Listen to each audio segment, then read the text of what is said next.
ओम काली जय माता दी। अगर आप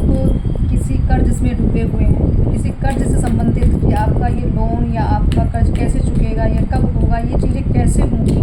ठीक है, आप बहुत परेशानी, ये तो हो क्यों रहा है, इसका कारण क्या है और उसका निवारण क्या है, दोनों चीज़ें हम आपको इस समय बताएंगे। ठीक है, ये जैसे कहा कि आपको कि आपका कर्ज, तो आपको आपकी पास्ट लाइफ का, मुझे ऐसा लगता है किसी पूर्व की एनर्जी ऐसी है जो आपको इस कर्ज में डाल रही है। ठीक है, आपके पिछले जन्म की चीज़ें हैं या पूर्व, या आप इसी जीवन पूर्व में आपने किसी के साथ कुछ ना कुछ धन को लेके कहीं ना कहीं आपसे गलती हुई, या आपके किसी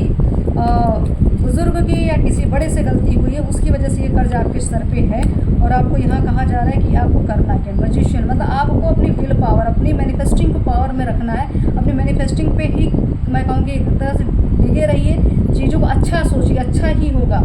चीज़ों को सिर्फ आपको यहाँ बैठ के देखना नहीं है, ठीक है, मैनिफेस्ट करते रहिए चीज़ों पे, एक तरह से आपको कार्य करना है। अगर आपके साथ जजमेंट आप क्या कहते हैं चाहते हैं, तो आपको कहा जा रहा है अपनी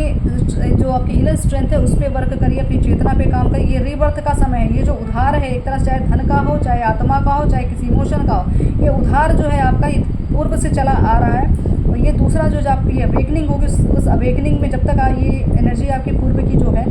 उधारी जो कर्ज की वो कट रही है, और नया जीवन आपके समक्ष आ रहा है। नई इच्छाएँ, नई आप ऊर्जा के साथ आएंगे, आपके साथ कुछ नया, कुछ ऐसी ऊर्जा जुड़ रही है जो आपको लगेगा कि इस कर्ज से मुक्त कर रही है। आपकी पैतृक संपत्ति को लेके मुझे ऐसा लग रहा है कुछ विवाद रहा है, उस विवाद से ही कुछ चीज़ें क्रिएट हुई हैं, तो वो धन जो है आपका वहीं फंसा, या आपके किसी भी बुज़ुर्ग ने या किसी बड़े ने इस धन को लिया, या किसी भी तरीके के इमोशन के साथ भी कुछ ना कुछ यहाँ मुझे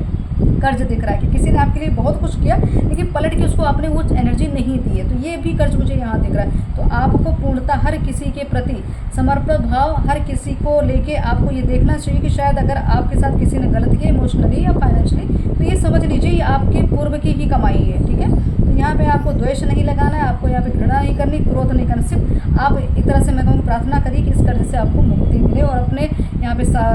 अपने पितरों का सानिध्य लीजिए, अपनी कुलदेवी का सानिध्य लीजिए।